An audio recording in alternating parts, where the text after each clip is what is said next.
I took the Route 9 contract because no one else wanted it.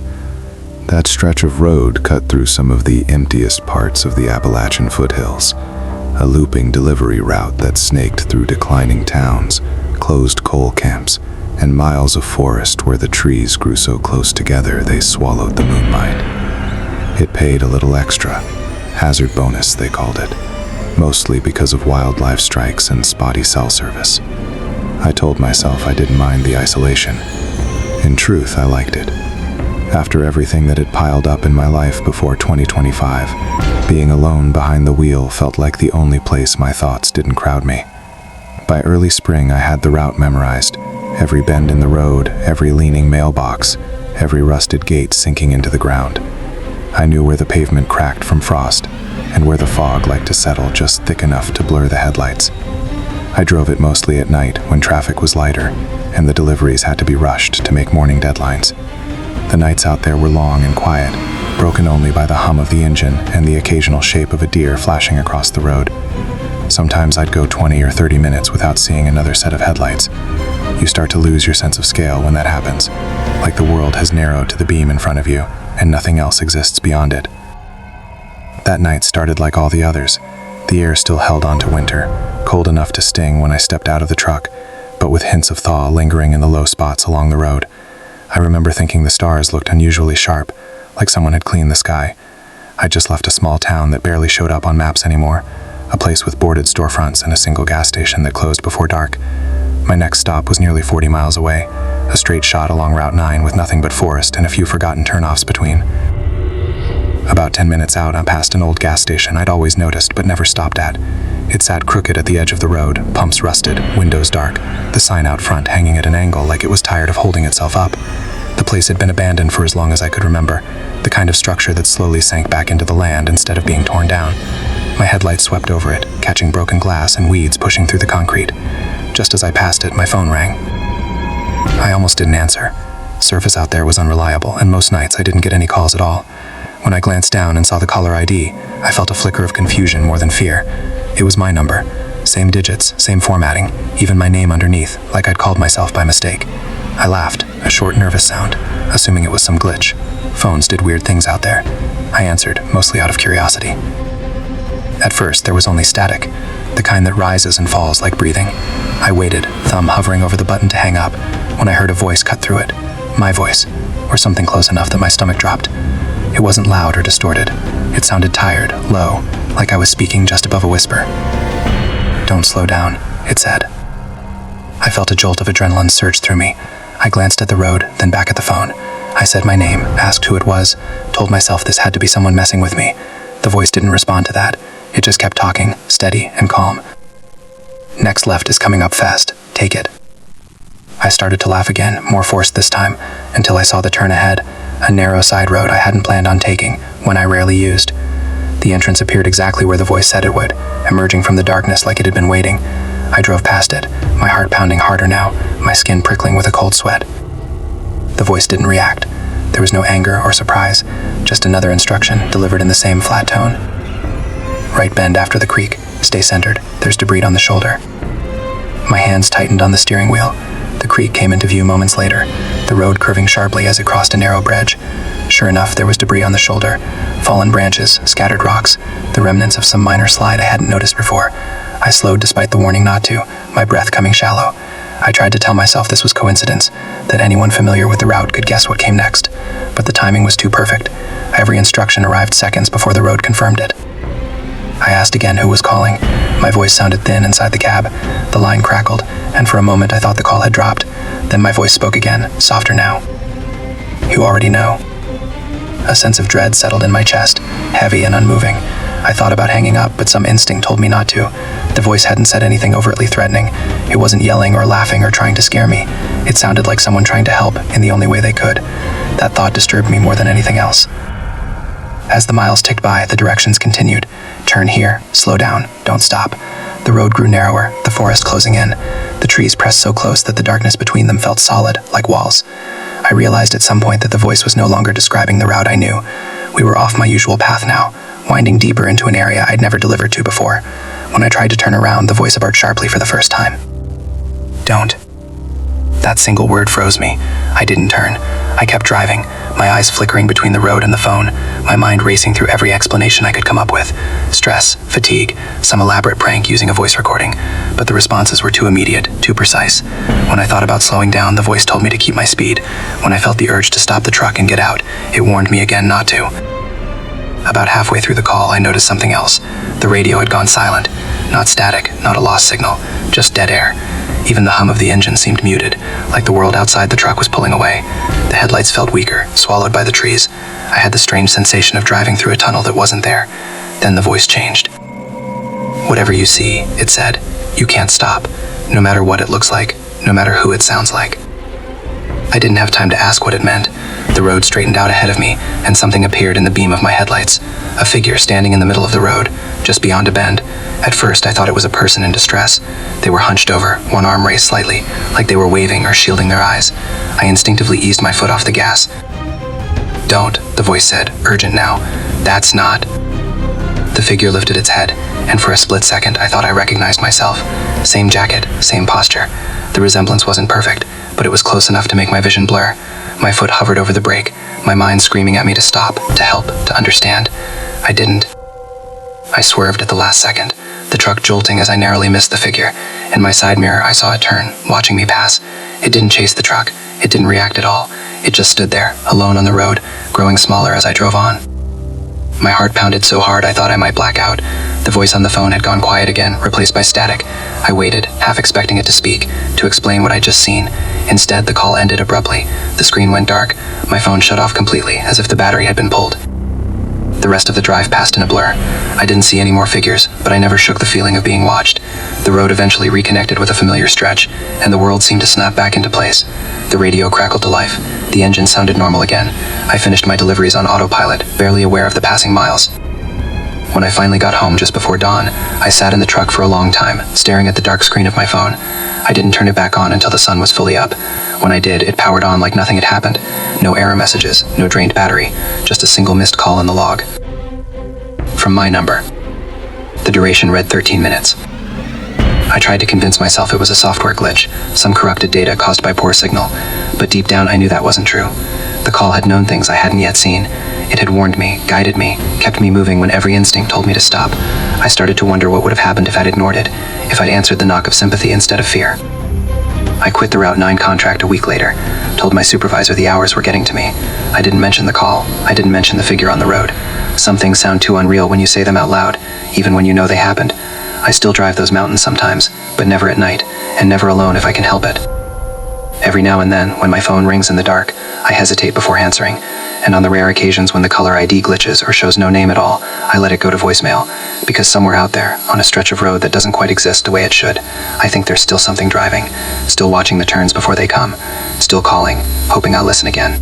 We rented the cabin because we wanted somewhere quiet enough to forget ourselves for a few days. That was the reason we told people, anyway. The truth was simpler. We were tired. Tired of work. Tired of noise. Tired of seeing the same streets and faces every day. One of my friends found the listing online, buried a few pages deep.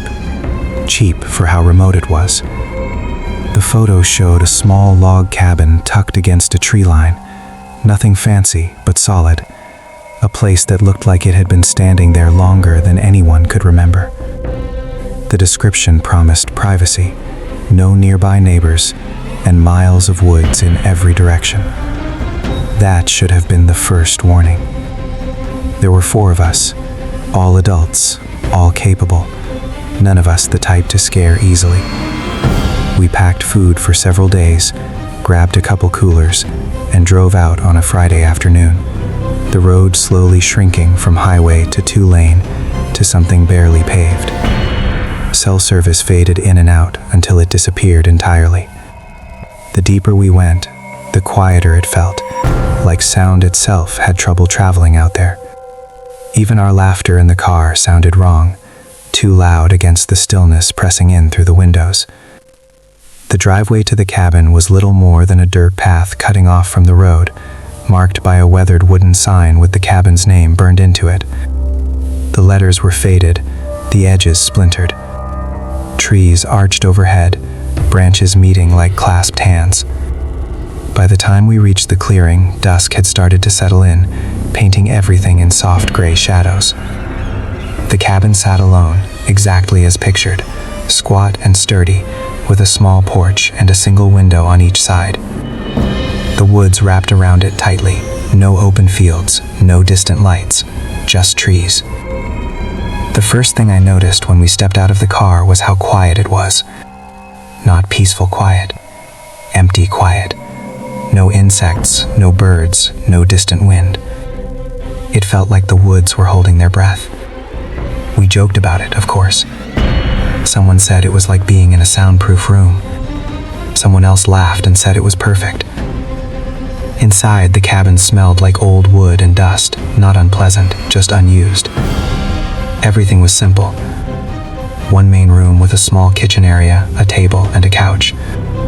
A bedroom off to the side with 2 sets of bunk beds, and a bathroom that looked like it hadn't been updated since the place was built. No television, no internet, just a radio on a shelf and a few old books stacked by the window. We unpacked, put the coolers by the counter, and settled in as the light outside faded completely. That first night was uneventful in the way only remote places can be. We cooked dinner, drank a little, played cards by lantern light. The quiet pressed in again once we stopped talking, so we filled it with noise, with stories and laughter that felt just a little forced. At some point, I realized none of us had heard a single animal all evening. No owls, no crickets, nothing. I mentioned it, and one of my friends shrugged, said maybe it was too cold or too early in the season. It made sense at the time. We locked the door out of habit before turning in, though it felt unnecessary. The cabin had no blinds, just curtains that didn't quite cover the windows. The woods beyond were pitch black. I remember standing there for a moment, staring out, trying to see movement between the trees. I couldn't. It felt like looking into a wall. Sleep came slowly. The mattress was thin, the air too still. I lay there listening to the soft breathing of the others, the occasional creak of wood as the cabin settled. At some point, I drifted off. Morning came with a pale, filtered light pushing through the curtains. For a brief moment, everything felt normal again. Then one of my friends opened the cooler to make breakfast and froze. He called us over, his voice tight. The cooler lid was still closed, but inside, several packages of food were missing. Not torn open, not scattered, just gone. Meat, bread, a few snacks. Enough that it was noticeable, but not everything. We checked the rest of the cabin, nothing else was disturbed. The door was still locked, windows shut, no obvious signs of forced entry. Someone joked that maybe one of us sleepwalked and ate half the food. It was a weak joke. We laughed anyway. I used to think people were exaggerating when they talked about certain years feeling wrong, like the calendar itself had turned against them. Then 2025 came along and settled into my life like a long, quiet illness. By the time winter rolled in, I was living alone in a rented house at the edge of the Appalachian foothills, a narrow stretch of land where the paved road ended and the woods began without any real warning. The place was cheap, older than it looked, and far enough from town that the nights carried their own weight. Trees leaned in close on all sides, bare branches scraping together whenever the wind picked up, sounding less like nature and more like something restless shifting its feet. During the day, it felt peaceful in a lonely way. At night, it felt crowded, like I wasn't as alone as I told myself I was. I'd taken the place because I needed quiet. The year before had left me worn down in ways I didn't have the words for, and I wanted somewhere I could disappear for a while without anyone noticing. The landlord was an older man who didn't say much, just handed over the keys and warned me about the well pump freezing if the temperature dropped too low. He didn't mention the woods or the neighbors, which should have told me something. Still, the first few weeks passed without incident. I settled into a routine of work, dinner, and long evenings listening to the wind move through the trees. Sometimes I'd hear distant sounds I couldn't quite place, like a stick snapping or something heavy shifting deeper in the forest. But I told myself that was just what happened when you lived close to nature. Animals had to go somewhere, after all. The night it happened was colder than usual, even for January. A thin layer of frost coated the ground, and the sky was clear in that sharp, unforgiving way that made the stars feel too close. I'd stayed up later than normal, half watching a movie, half dozing on the couch with a blanket pulled up around my shoulders. The house was quiet except for the low hum of the heater and the occasional creak as the wood adjusted to the temperature. I remember glancing at the clock on my phone and seeing it was just after midnight, thinking I should probably head to bed. That was when the knock came. It wasn't loud enough to startle me out of my skin. It wasn't frantic or angry. It was slow, measured, and deliberate, like whoever was on the other side had all the time in the world. 3 knocks, evenly spaced, knuckles against wood. I sat up, suddenly very awake, my heart starting to beat harder than it should have. No one ever came out that way this late. The nearest neighbor was nearly half a mile down the road, and the idea of someone driving all the way out there just to knock on my door after midnight didn't make sense. For a few seconds I didn't move at all. I listened for the sound of a car engine, footsteps on gravel, anything that would explain it. There was nothing, just the wind in the trees and the faint ticking of the clock on the wall. Then the knocking came again, same rhythm, same patience. Whoever it was didn't sound drunk or panicked or in trouble. They sounded calm, almost polite. I didn't answer. I don't know if that was instinct or fear or some half-remembered warning from childhood, but every part of me screamed to stay where I was. I stood up slowly and moved toward the side window near the front door, careful to keep my steps quiet. The porch light was on, casting a yellow glow over the wooden boards and the empty space in front of the door. Empty, at least at first glance. Then I leaned closer and saw the edge of a shape just beyond the reach of the light. Whoever was standing there had positioned themselves perfectly, close enough that they could knock, but far enough back that their face and most of their body stayed hidden in shadow. I could make out the outline of shoulders, the hint of a head, but no details. They didn't shift or fidget. They just stood there, facing the door, waiting. Another set of knocks followed, slower this time, as if to remind me they were still there. I felt a cold weight settle in my stomach. Every normal explanation I tried to come up with fell apart the longer I watched. If they needed help, why not call out? If they were lost, why not step into the light? And if they were just passing through, why wait so long? Minutes stretched on. The knocking continued at irregular intervals. Sometimes 3 knocks, sometimes just 1, always unhurried. I stayed frozen by the window, barely breathing, afraid that even the sound of my footsteps might carry through the thin walls. At one point, I thought I saw the figure lean closer to the door, like they were listening, but it could have been my imagination filling in the dark. As the time dragged past 10 minutes, then 15, a strange realization hit me. Whoever was out there wasn't getting frustrated. They weren't escalating. They weren't trying the handle or peering through the windows. They were simply waiting, as though they knew I was inside and believed eventually I would give in. That calm persistence was worse than any shouting or pounding could have been.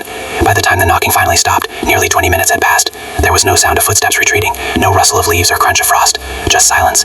I waited a long time after that, longer than I cared to admit, before I moved again. When I finally did, it was to shut off the lights in the living room, one by one, plunging the house into darkness. I didn't sleep that night. I sat on the couch with a kitchen knife in my hand, staring at the front door until dawn started to lighten the sky. When morning came, it felt thin and weak, like it had to fight its way through the trees. The cold had deepened overnight, and the frost on the ground looked almost white. I waited until full daylight before I worked up the courage to open the door. The porch was empty, just as it had been before. No sign of anyone, no dropped gloves or cigarette butts or footprints on the boards. For a brief moment, I wondered if I dreamed the whole thing. Then I stepped off the porch. The ground around the house was hard with frost, and the footprints stood out clearly, breast deep into the frozen grass and dirt. They started a few feet back from the door, right where the shadow had been. Bare footprints, no shoes, no socks, just the clear outline of feet, toes sprite slacks, heels dug in as if the person had been standing there for a long time. They faced the door, unmoving. I followed them with my eyes as they turned away from the house and headed straight toward the tree line.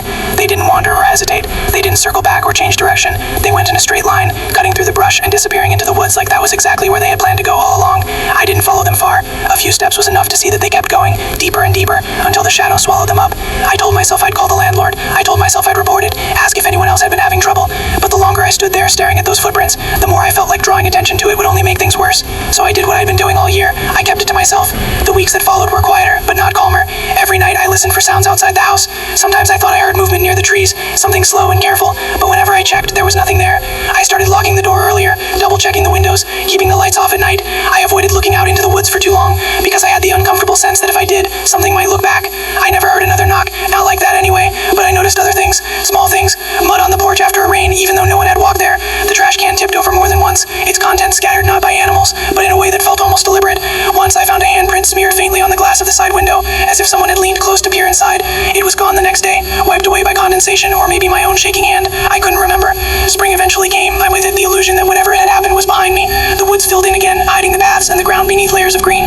Life moved on as it always does. I stayed another few months, long enough to convince myself I was being paranoid, but I never answered the door after dark again, no matter how normal the knock sounded, no matter how familiar the voice might have been.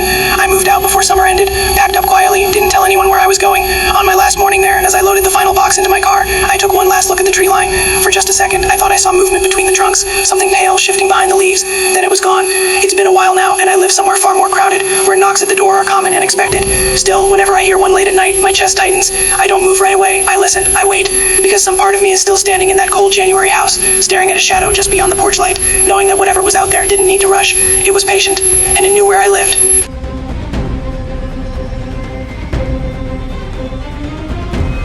I had walked that trail so many times that I barely thought about it anymore. It was my reset button, a familiar ribbon of dirt winding through the Appalachian foothills, not far from where I lived. I knew every rise and dip, every place where the trees opened just enough to let light spill through, every fallen log people liked to sit on and rest.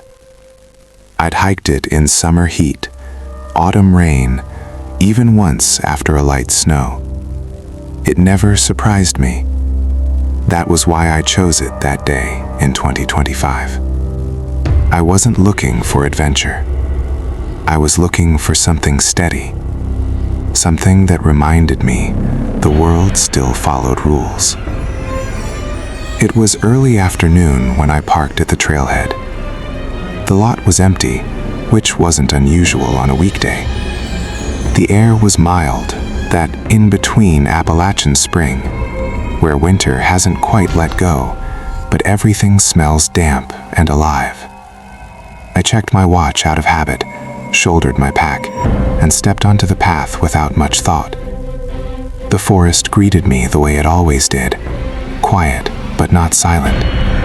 I remember hearing birds somewhere high in the canopy and the soft crunch of leaves under my boots. Everything felt exactly as it should. For the first half hour, nothing stood out. I moved at an easy pace, letting my thoughts drift. That trail had a rhythm to it. You passed a shallow creek with flat stones, then a stretch where the path narrowed between two ridges, then a long, gradual incline that always made my calves burn just enough to feel earned. I wasn't counting landmarks consciously, but I knew when they were supposed to appear. About an hour in, something felt off. It wasn't dramatic. There was no sudden silence or a sharp sound. It was more like realizing a familiar song was missing a note. I slowed down, looking around, expecting to see the creek I should have crossed by then. Instead, the path ahead looked exactly like the path behind me. Same packed dent, same scatter of rocks, same dense wall of trees pressing close on either side. I told myself I'd misjudged the time. That happens when you're lost in thought. I kept walking. Another 15 minutes passed, then another. The woods started to feel wrong in a way I couldn't immediately explain. The light filtering through the trees didn't change. The shadows didn't shift the way they should have as the sun moved. The air felt thick, unmoving, like it was trapped under a lid. I stopped and listened, expecting to hear something ground me. Wind, birds, anything. There was nothing. Not silence exactly, but a kind of muted stillness, like the forest was padded. I could hear my own breathing, my heartbeat, the faint rustle of my clothes when I shifted. Everything else felt distant, dulled. A chill crept up my spine that had nothing to do with the temperature. I checked my watch. It said I'd been hiking for just over an hour and 10 minutes. That made sense, but the landmarks didn't. I should have reached the incline by now. I should have seen the old lightning-struck tree that leaned across the trail like a warning sign. Instead, the path stretched on, unchanged. I turned around. This wasn't panic yet. This was caution. trails loop sometimes, and even familiar places can look different depending on light and season. I walked back the way I thought I'd come, paying closer attention now. I expected to recognize something, anything, that told me I was retracing my steps. I didn't. The path behind me was as uniform as the one ahead. No distinctive bends, no markings. Even the scuffs from my own boots seemed to vanish after a few steps, as if the ground refused to remember me. The longer I walked, the more my sense of direction slipped. The woods pressed in, all angles and shadows blending together. I stopped again, heart starting to beat faster now. I pulled out my phone. No signal. That wasn't unusual, but it didn't help. I opened the compass app instead. The needle spun, hesitated, then settled. I took a few steps forward. The needle shifted. I turned slowly in place, watching it twitch and drift like it couldn't quite decide where north was. That was when the thought crept in, unwelcome and cold. What if the trail wasn't looping at all? What if it was just continuing? I shook it off and picked a direction, forcing myself to keep moving. Standing still felt worse. The forest seemed to lean closer when I stopped, like it was waiting for something. I told myself to stay calm, to trust that I'd break out of whatever strange stretch this was. Trails don't change, woods don't rearrange themselves. Time stretched. I walked for what felt like hours. My legs started to ache, the steady burn deepening into fatigue. I rationed my water, taking small sips, suddenly aware of how far from the car I might be. The light never dimmed, instead stuck in that same late afternoon hue, not bright enough to be midday, not soft enough to be evening. My watch said less than 30 minutes had passed since the last time I checked it. That didn't make sense. I stopped trusting my watch after that, or maybe I stopped trusting myself. The forest around me felt endless now, every tree a copy of the last. Even the ground felt wrong, softer than it should have been, swallowing the sound of my steps. I started talking out loud just to prove I could, my voice sounding thin and unfamiliar. At some point, I realized I was no longer hearing my own footsteps. I could feel my boots hit the ground, but the sound was muted, like I was walking on thick carpet. I stopped abruptly. The sudden silence felt heavy, oppressive. I stood there, breathing hard, waiting for the forest to respond. It didn't. That was when I heard something else. A sound behind me, faint but distinct. Not footsteps, not quite. It was more like the soft drag of something moving through leaves, careful and slow. I turned around sharply, heart in my throat. The path behind me was empty. The sound stopped the moment I faced it, as if it didn't want to be seen. I stood there for a long time, every nerve screaming, before I forced myself to turn back around and keep walking. I didn't look back again. I was afraid of what I might see if I did. The deeper I went, the more the trail seemed to narrow. Trees pressed closer, their branches forming a loose canopy overhead. The air smelled damp, old, like soil that hadn't seen sunlight in years. I started noticing things at the edge of my vision. A shape between trees, a flicker of movement that vanished when I focused on it. Each time I told myself it was exhaustion, my mind filling in gaps. Then, I saw footprints. They weren't mine. They appeared in a patch of soft ground just off the trail, pressed deep and bare. Toes splayed, heels dug in. They angled toward the path, then stopped, as if whoever made them had just stepped close enough to watch. My stomach twisted. I crouched to look closer, my hands shaking. The prints were fresh, damp. I stood up slowly, scanning the trees. The woods felt closer now, tighter. That same dragging sound came again, farther off this time, circling. I felt suddenly deeply unwelcome, like I had wandered somewhere I wasn't supposed to be, and the forest had finally noticed. I broke into a jog. Panic crept in then, hot and undeniable. I didn't care about conserving energy anymore. I just wanted out. The trail stretched on, unchanging, mocking me with its familiarity. My lungs burned, my legs screamed, but I kept going. I shouted at one point, a raw sound torn from my chest, hoping for an echo, for proof that space still worked the way it should. There was none. The light finally began to fade, the forest darkening in uneven patches. Shadows pooled between trees, stretching and warping. I stumbled more than once, catching myself just before falling. Each time I slowed, that sense of being followed grew stronger, closer. I didn't hear it clearly anymore, I just felt it, like pressure between my shoulder blades. Just as despair settled in fully, the path ahead changed. I almost didn't believe it at first. The trees thinned, the ground grew firmer, the air felt lighter, moving again. I slowed, then stopped, afraid this was another trick, but the opening ahead widened, the familiar shape of the trailhead emerging from the trees. I stepped out into the clearing. My car sat exactly where I'd left it. The sight hit me like a physical blow. Relief and confusion crashed so hard my knees buckled. I staggered toward the car, touching it just to be sure it was real. The metal was warm from the sun. The keys were still in my pocket. Everything looked untouched. I checked my watch with shaking hands. 30 minutes. That was all it said had passed since I'd started the hike. I laughed then, a broken sound that bordered on a sob. Nothing added up. My body ached like I'd been walking all day. My throat was raw, my water nearly gone. But the watch insisted I'd barely been gone at all. The sky hovered on the edge of evening, exactly where it should have been if I'd just taken a short walk. I got in the car and locked the doors, hands gripping the steering wheel until my knuckles turned white. I didn't look back at the trail. I started the engine and drove away, gravel crunching loud in the sudden return of normal sound. Only when the road curved and the trees swallowed the trailhead from view did I realize I'd been holding my breath. I never went back. People ask me sometimes why I stopped hiking, why I avoid trails now even when they're crowded and well-marked. I tell them I got busy, or my knees started acting up. I don't tell them about the way the woods felt that day, like a place that didn't quite belong to the same world I did. I don't tell them about the footprints, or the sense of being guided, tested. Every now and then I check that trail on maps. It looks the same as it always did. Normal, measured, safe. But I know better. Some paths don't exist the way we think they do. Some places open when they want to, close when they're done with you. And sometimes they let you leave, just so you'll remember what it felt like to almost never come back. Late 2025 had a way of turning ordinary drives into endurance tests. That night started like dozens before it, with me leaving work later than I should have, rain already tapping against the windshield as I pulled onto the highway. I lived far enough out that the last half of my drive cut through back roads that twisted into the Appalachian foothills, the kind of roads that don't get plowed or patrolled as often as they should. I didn't mind them most nights. They were familiar, predictable. But storms changed them. Rain turned the shoulders soft, fog pooled low in the hollows, and fallen branches appeared where they hadn't been hours earlier. By the time I reached the turnoff, the rain had intensified into a steady, drenching downpour.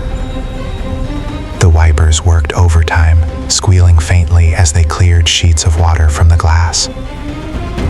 The radio played low, some talk station I barely listened to, mostly there to keep the silence from pressing too hard. Cell service had already dropped out, the bars disappearing one by one until there was nothing left. That wasn't unusual. Once you hit those roads, you were on your own. The forest closed in as I drove deeper, trees crowding the edges of the pavement, their branches bending and swaying in the wind. Headlights reflected off wet leaves, turning the world into a narrow tunnel of gray and green. I slowed down, gripping the steering wheel tighter, scanning for deer or debris. The sound of the rain was constant, drumming on the roof, hissing as tires cut through water. That was when the radio cut out. At first, it was just a burst of static, sharp and sudden enough to make me flinch. I reached to adjust the dial, thinking I'd lost the station. Before I could touch it, the static settled into a low, steady hiss. Then a voice came through. It was calm, clear, too clear for the conditions. It said my name. I felt my stomach drop. My first thought was that I'd imagined it, some trick of the noise and my tired mind. Then the voice continued, speaking slowly, evenly, as if reading from a script. "You're passing mile marker 32, it said. Southbound." My eyes flicked to the side of the road. The reflective marker slid past my window seconds later, confirming what I just heard. My pulse started to race. I glanced at the radio, then back at the road, my mouth suddenly dry. "This is not an emergency broadcast," the voice went on. "You need to keep driving." I tried to speak, to say something, anything, but my throat locked up. The voice didn't pause, didn't ask for confirmation. It didn't sound like a dispatcher or a host. There was no warmth in it, no urgency, just information, delivered without emotion. "Do not stop," it said. no matter what you see ahead. My hands were slick with sweat now, slipping slightly on the wheel. I laughed once, a short, shaky sound, trying to break the tension. Radios picked up strange things in storms, I told myself. Crossed signals, emergency frequencies bleeding through. That had to be it. Still, my foot eased off the gas without me meaning to. Almost immediately, the voice responded. "Maintain your speed," it said. That was when fear really set in. The road curved gently to the right, descending into a low stretch where fog often collected. The rain intensified, visibility dropping even further. I focused on the yellow line, trying not to think about how the voice seemed to anticipate my actions. I didn't dare turn the radio off. Some part of me was convinced that whatever was happening, I was safer listening than not. For a few minutes, the voice said nothing, just static beneath the sound of rain. I started to wonder if it was over, if the signal had passed. My heart rate slowed slightly, though my muscles remained tense. Then I saw something in the road. At first, it was just a shape, barely visible through the fog and rain. As I got closer, the headlights caught it fully. A person stood in the middle of my lane, soaked, hunched slightly against the storm. They raised one arm and waved. Every instinct screamed at me to stop. They looked small, vulnerable, someone stranded, someone who needed help. I eased my foot toward the brake, already imagining the story I'd tell later about how I'd helped a stranger in a storm. The radio crackled loudly. "Do not stop," the voice said, sharper now. "That is not safe." My heart hammered so hard it hurt. I stared straight ahead, torn between fear and guilt. The figure waved urgently as I approached, stepping slightly closer, their face still hidden by rain and shadow. I could make out the outline of a hood, the curve of shoulders. They looked real, too real to ignore. I didn't stop. I swerved just enough to avoid them, the tires skidding slightly on the wet pavement. As I passed, I glanced sideways despite myself. For a split second, I saw their face. It wasn't injured. It wasn't panicked. It was blank. Not expressionless in a normal way. Empty. Eyes too dark, mouth slack, as if they were mimicking what a person asking for help should look like without understanding it. They turned their head to follow my car as I went by, their gaze lingering far longer than it should have. I shouted without realizing it, a raw sound torn from my chest. The figure vanished in the rain behind me. The radio hissed again, the voice returning to its previous calm. "Continue driving. You're doing fine." I didn't slow down again. I drove with white-knuckled focus, barely blinking, afraid another figure might appear at any moment. The road seemed longer than usual, each mile stretching out, the rain refusing to let up. The voice spoke occasionally, offering directions I already knew, warning me of sharp turns and flooded shoulders seconds before I reached them. I didn't question it. I just listened. Eventually, without any clear transition, the static faded. The radio returned to normal programming, a song playing softly as if nothing had happened. I realized I was shaking, my whole body trembling with delayed fear. When I finally reached my driveway, I sat in the car for a long time, engine idling, listening to the rain slow to a drizzle. I didn't tell anyone what happened that night. It sounded too strange, too easy to dismiss. I convinced myself it had been a stress response, my mind filling in gaps during a dangerous drive. For a while, that explanation was enough. Then it happened again. Not the same way, not with warnings and mile markers. Just a brief moment, weeks later, when the radio cut to static during a light drizzle, and I heard my name whispered once before the signal cleared. Another time I heard the voice count softly, numbers matching the distance between turns on a road I knew well. I started driving with the radio off. It didn't matter. Sometimes static would bleed in anyway, faint but unmistakable. When it did, I listened closely, heart racing, waiting to hear that calm, measured tone again. It never repeated the full message, never warned me directly, but I felt its presence, like something tuned just slightly off from the world around me. I still drive those roads. I don't have much choice. But I don't stop for people anymore, not out there. If I see someone waving in the rain, I call for help once I'm somewhere safe. I carry that guilt with me, heavy and unresolved. unquiet nights when storms roll through and static hisses softly through the speakers. I swear I can hear the voice beneath it, patient and observant, tracking my progress mile by mile. And every time I get the same cold feeling, the certainty that whatever warned me that night is still out there, listening, waiting for the moment I don't obey. I moved to that part of Appalachia in early 2025 because I wanted quiet. The kind of quiet that makes you feel like you've stepped backward in time. I had just ended a long relationship, left a job I hated, and convinced myself that distance and solitude would straighten me out. The house I rented sat at the end of a narrow gravel road, bordered on 3 sides by forest that rose steeply into the hills.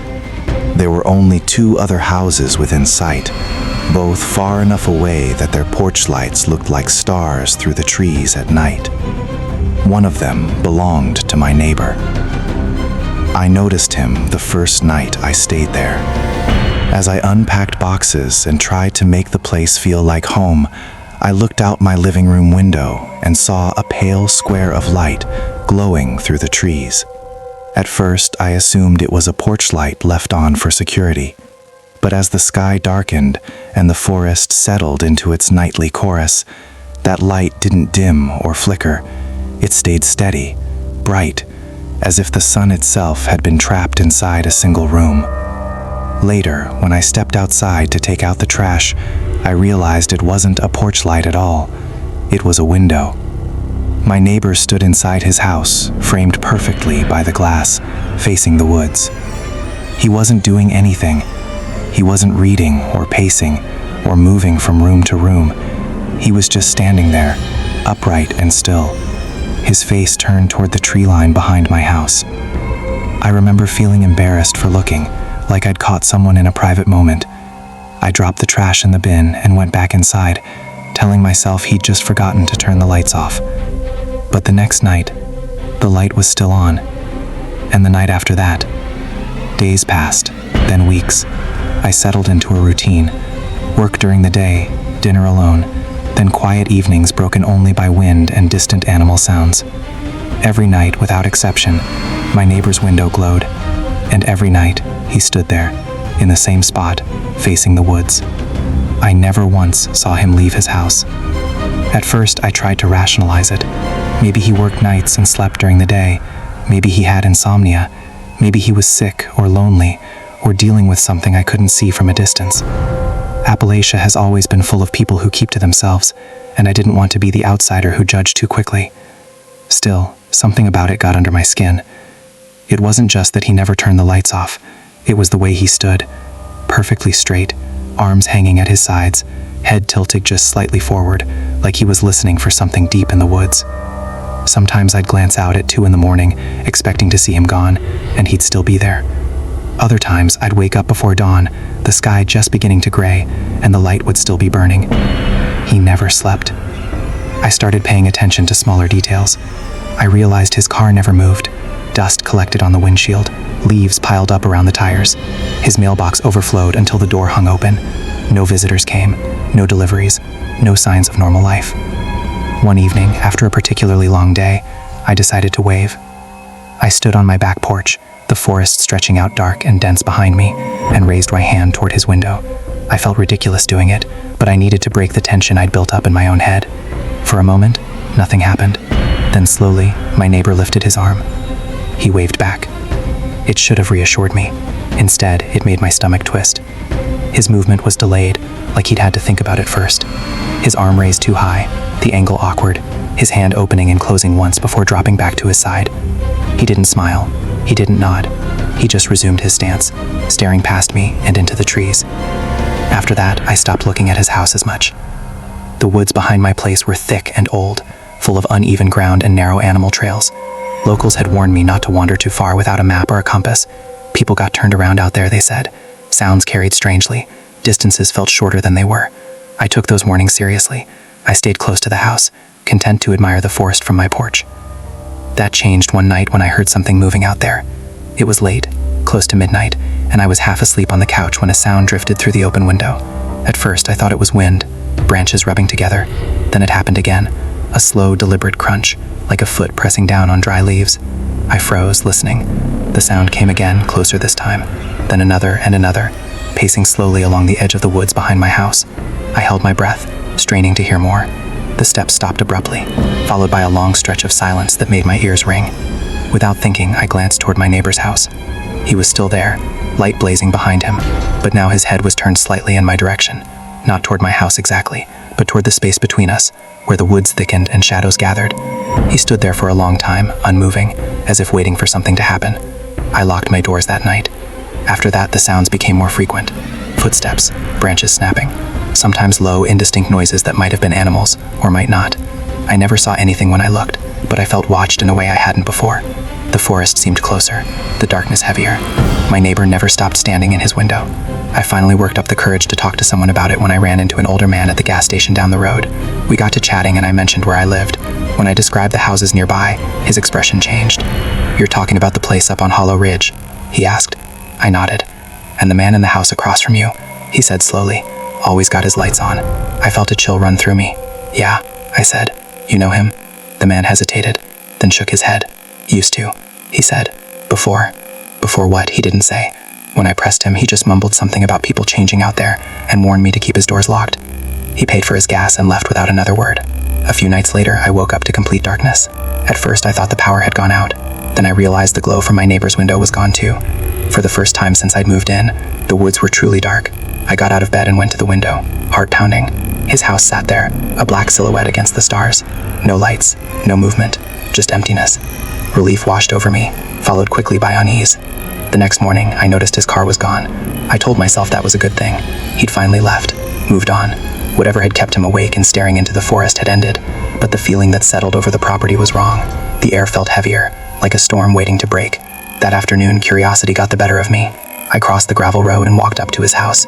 Up close, it looked neglected. Paint peeling, porch boards warped with age. The front door was unlocked. I called out, my voice sounding too loud in the quiet. No answer. Inside, the house was cold and bare. No furniture in the living room, no personal items. The kitchen cabinets were empty. There was no food, no dishes, no sign that anyone had actually lived there. Dust coated everything, undisturbed except for a single set of footprints leading toward the back door. They were barefoot. I followed them outside, my chest tightening as I did. The footprints continued across the damp earth, clear and unmistakable, heading straight into the woods. They didn't wander or hesitate. They moved with purpose, deeper and deeper between the trees. I didn't follow them far. That night I couldn't sleep. Every sound made me flinch. Sometime after midnight I heard movement behind my house again. Slow steps. Careful. Measured. I lay there, staring at the ceiling, afraid to look out the window. When I finally did, I saw a figure standing at the edge of the trees. It was too dark to make out details, but I knew, somehow, that it was him.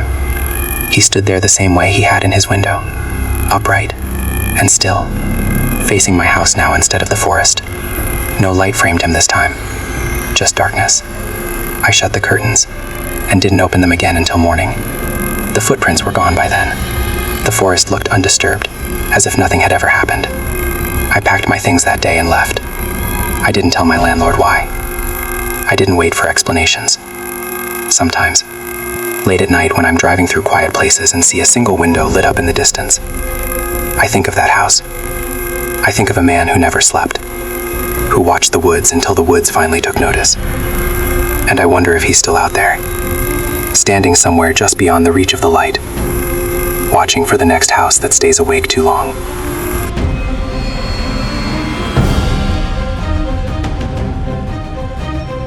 I rented the lake house in the late summer of 2025, right at the edge of when the heat starts to break, but the nights are still thick and restless. I wanted isolation more than comfort. The listing had promised quiet, water views, and no close neighbors. What it didn't mention was how old the lake was, or how the locals spoke about it when they thought you weren't listening. The drive there wound through narrow Appalachian roads that dipped and climbed without warning. Cell service dropped out long before I reached the turnoff, leaving me alone with the hum of the engine and the sense that I was slipping into a pocket of land that didn't care whether I arrived or not. When I finally pulled up, the house looked exactly like the photos. Weathered wood siding, a wide porch facing the water, and a long dock stretching out into the lake like a finger pointing at something unseen. The lake itself was calm, darker than I expected. It reflected the sky in a dull, muted way, swallowing light instead of giving it back.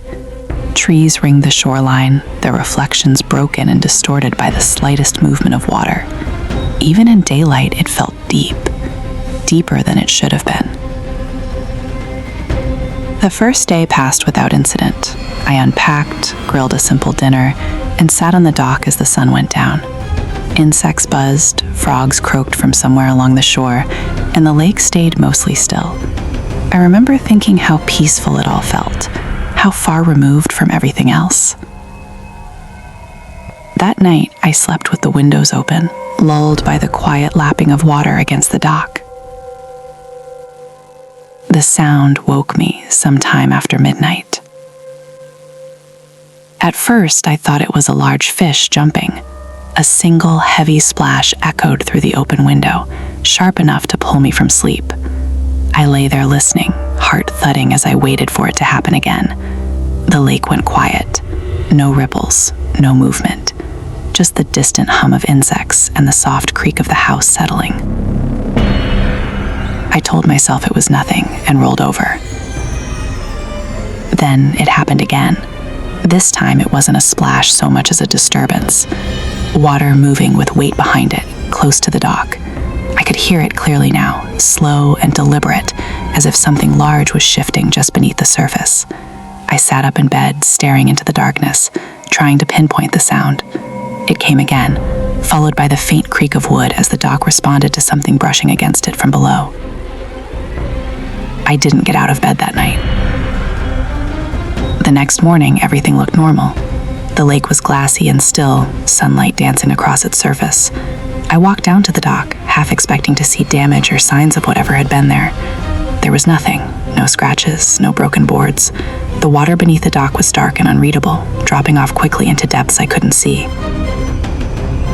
I shrugged it off. Lakes had animals, big ones sometimes. That explanation carried me through most of the day.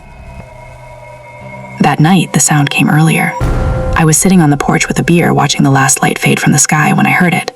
A low, heavy splash near the far end of the dock, followed by ripples spreading outward against the natural flow of the water. The lake had a gentle current, subtle but noticeable. These ripples pushed the wrong way, slow circles moving inward instead of out. I stood up slowly, every instinct telling me to stay where I was. The sound came again, closer this time, followed by a dull thud beneath the dock that I felt through my feet more than I heard. The boards vibrated faintly, like something solid had bumped them from below. "Hey," I called out, my voice sounding thin and stupid in the open air. Nothing answered. I went inside and locked the doors. Over the next few nights, the pattern repeated, always after dark, always beneath the dock. Heavy movement, slow splashing, the sense of something pacing just out of sight. I started sleeping poorly, waking at the slightest noise. I stopped going out on the dock at night, content to watch the water from behind glass. On the fourth day, I decided to ask someone about it. The nearest town was small, little more than a gas station, a diner, and a bait shop. I stopped at the shop first, pretending to browse while I worked up the nerve to bring it up. The man behind the counter was older, his face lined and weathered, his eyes sharp. "You staying out by the old lake house?" he asked without looking up. I froze. "Yeah," I said. "How'd you know?" He finally looked at me then, his gaze lingering a second too long. "Not many folks rent that place," he said. "Not for long." I hesitated, then told him about the sounds, the splashing, the movement under the dock. I tried to keep it casual, like I was just asking about fish or wildlife. His expression tightened. "Don't swim after dark," he said. "That's it?" I asked. "Just don't swim?" He shook his head slightly. "Just don't." When I pressed him, asked what was in the lake, he turned away, busying himself with something behind the counter. "Lakes remember things," he said quietly, "some better than others." I left with more questions than answers. That evening, the lake felt different. The air was heavier, the sound deeper. I sat inside, lights on, watching the dark water through the window. The moon was high, its reflection broken by gentle ripples. For a while, nothing happened. I started to relax, telling myself I'd let the locals' words get to me. Then the water beneath the dock began to move. Not splash, move. A wide section of the surface bulged upward slightly, as if something massive had shifted beneath it. Ripples spread out in slow, deliberate rings. I watched, breath held, as the movement circled the dock once, then twice, always staying just far enough below the surface that I couldn't see anything solid. I grabbed a flashlight from the kitchen drawer. I don't know why I did it, curiosity maybe, or a need to put a shape to the fear that had been building all week. I stepped onto the porch, then slowly down onto the dock, each board creaking softly under my weight. The water went still as I approached, the surface smoothing out like it was holding its breath. I knelt at the edge and shined the light down into the lake. At first I saw only darkness. The beam cut through the water, revealing suspended particles drifting lazily. Then slowly something moved. It wasn't a single shape, it was a mass, a darker patch sliding through the water beneath the light, moving against the current with deliberate control. I tracked it as it circled, my hand shaking slightly. For a brief moment, the beam caught something solid within the darkness, a curve, pale against the black, then it was gone. The water surged suddenly, rocking the dock hard enough that I nearly lost my balance. I scrambled backward, heart pounding, flashlight clattering against the boards. The surface of the lake erupted into chaotic ripples, water slapping loudly against the wood as whatever was down there moved with sudden urgency. I ran back inside and locked myself in the bedroom. I didn't sleep that night. Every sound made me jump. I could hear the lake through the open window, restless and loud, like it was breathing.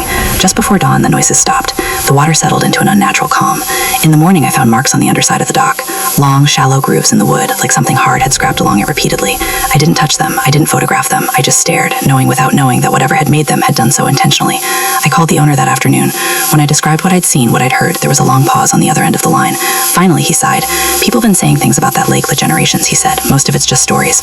What kind of stories, I asked. He hesitated. About things that fell in, he said. About things that never came back out. I asked him directly if there was something in the lake. Another pause. Locals don't swim after dark, he said, echoing the man at the bait shop. They don't fish late either. Take that for what it's worth. That was the last night I stayed there. I packed up before sunset, moving quickly, nerve-shot. As I loaded my car, I felt watched. Not from the trees, but from the water. The lake was calm again, deceptively peaceful, reflecting the sky like nothing had ever disturbed it. Before I left, I walked down to the edge one last time. I don't know why. Maybe I wanted confirmation that I was making the right choice. The surface rippled once directly in front of me, just once. I drove away as fast as the road would allow and didn't look back. Even now, months later, I dream about that lake. About standing on the dock, shining a light into dark water that refuses to give up its secrets. Sometimes I wake up with the sound of splashing in my ears, heavy and deliberate, like something circling patiently beneath the surface, waiting for the moment someone decides that warnings don't apply to them. I don't stay near water anymore, and I never go near lakes after dark.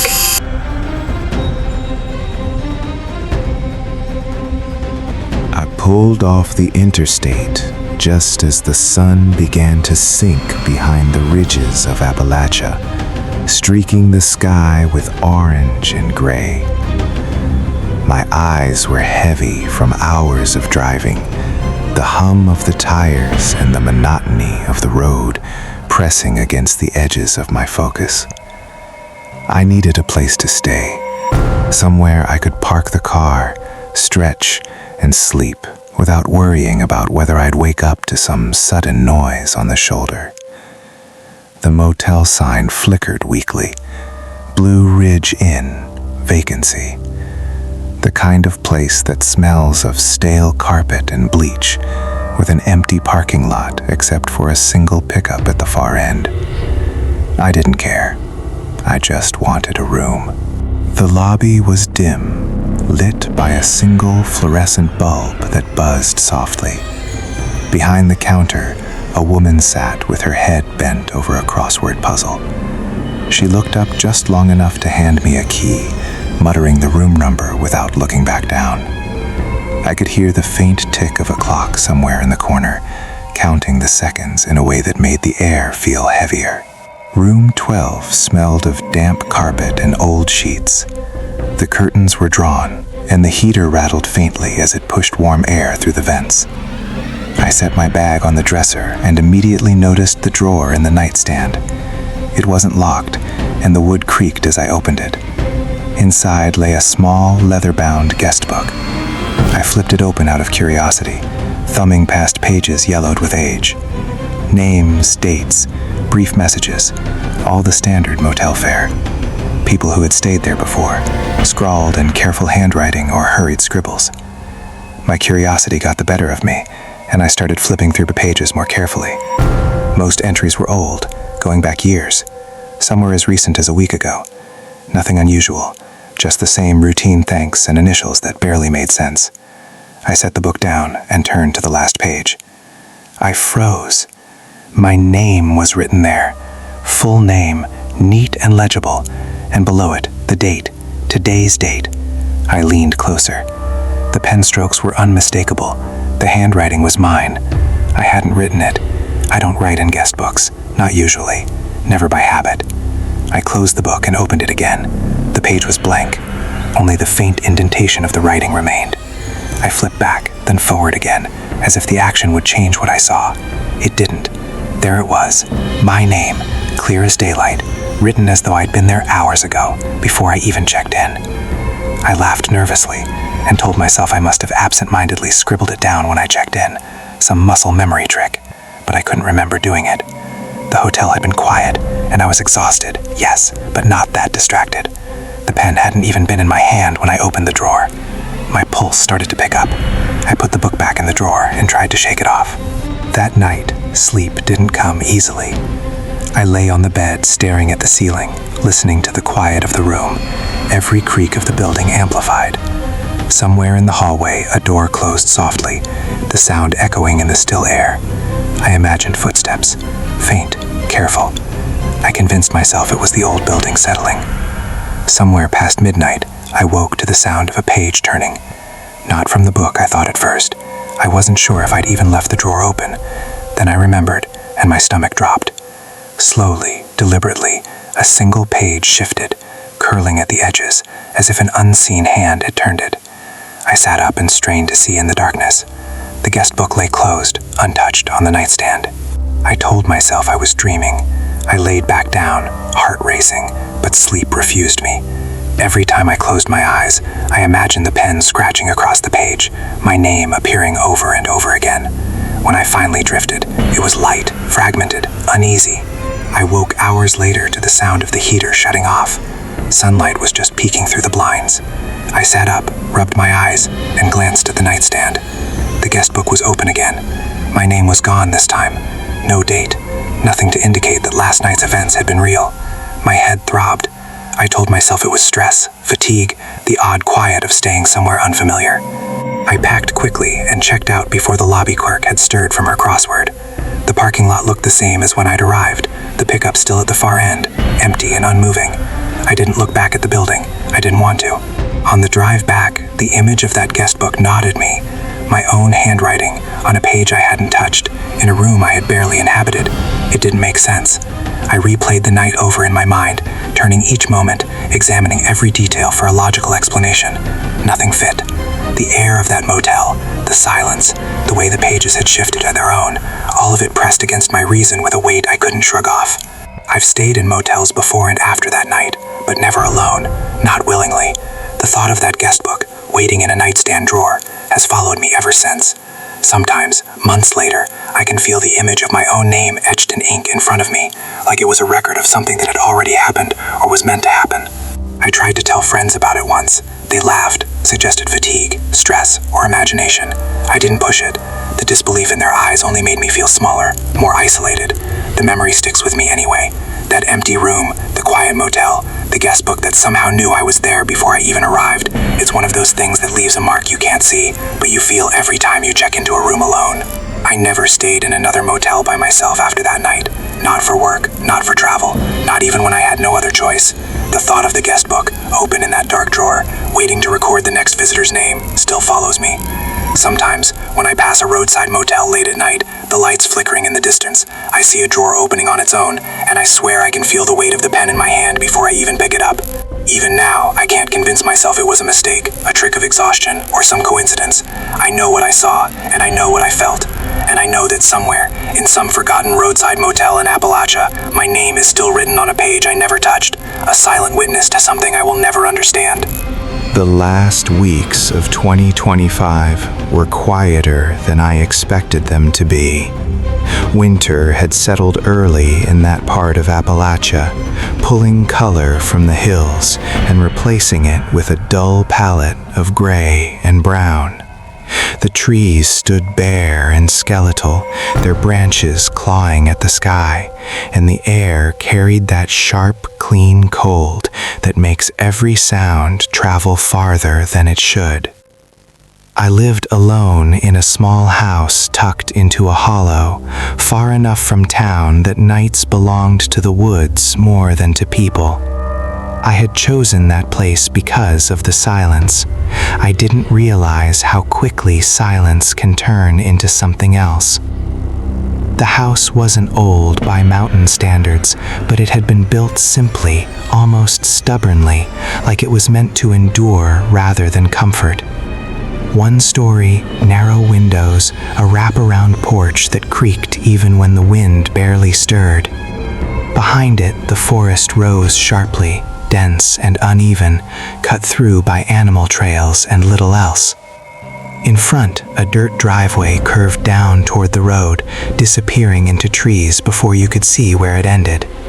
I liked knowing that if anyone came up that drive, I'd hear them long before they reached the porch.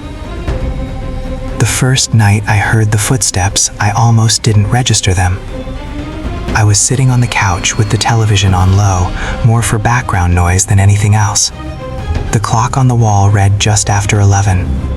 Outside, the wind had died completely, leaving the world unnaturally still. That was when I noticed the sound, faint at first, like someone shifting their weight on gravel. Step. Pause. Step. It came from outside, somewhere near the side of the house. I muted the television and leaned forward, listening. The sound came again, closer this time, a slow, deliberate footfall, followed by another pause. My first thought was an animal. Deer passed through all the time, and sometimes they'd linger near the porch, sniffing around. But this didn't sound like a deer. There was a weight to it, a cadence that felt measured rather than instinctive. I waited, holding my breath. The steps continued, moving steadily along the side of the house toward the back. Not rushing. Not hesitating. Just walking. I stood up and crossed the room, careful not to make noise. The window over the sink gave me a partial view of the yard, moonlight reflecting faintly off frost-coated grass. I pressed my face close to the glass and scanned the darkness. I couldn't see anything. No movement, no shape, just the quiet outline of trees and the pale ground beneath them. The footsteps stopped. I waited another minute, then another, listening for them to resume. They didn't. Eventually, I convinced myself I'd imagined it, that my mind had filled in gaps left by the quiet. I turned the television back on and sat down, though I didn't really watch it anymore. Every so often I glanced toward the windows, half expecting to see a face pressed against the glass. That night, nothing else happened. In the morning, I checked outside. The frost had melted, leaving the ground damp and soft, perfect for holding tracks. I walked the perimeter of the house slowly, scanning the earth for prints. There were none. No scuffs, no compressed glass, nothing to suggest anyone or anything had walked there hours before. I told myself that was proof enough it hadn't been real. The second night, the footsteps came back. This time I was in bed when I heard them. The house was dark, the only light coming from the digital clock on the nightstand. The sound started near the front porch, a slow crunch followed by another, each step separated by a few seconds of silence. I sat up, heart pounding, listening as the footsteps moved along the porch boards. Creak. Pause. Creak. They reached the corner of the house and continued along the side, exactly as they had the night before. I felt a cold weight settle in my chest. This was no animal. Animals don't walk like that. They don't keep a pace. They don't follow straight lines around buildings. I reached for my phone, fingers trembling, and turned on the flashlight. The beam cut through the darkness of my bedroom, steady and reassuring. I got out of bed and crept toward the window, every muscle tense. The footsteps stopped again just as I reached the glass. I shined the light outside. Nothing. The yard lay empty, moonlight glinting off wet leaves and bare branches. The woods stood still and silent, offering no movement, no hint of life. I stood there for a long time, waiting for something to change. It didn't. The next morning, again, there were no tracks. By the third night, I was expecting it. I left the lights on and sat at the kitchen table with a mug of coffee I didn't really want, staring at the back door. The clock ticked loudly on the wall, each second stretching out. Just after midnight, the sound began, right on schedule. Footsteps on the gravel near the driveway this time, slow and steady. They circled the house. Not once. Not twice. Over and over again, following the same path. Front porch. Side wall.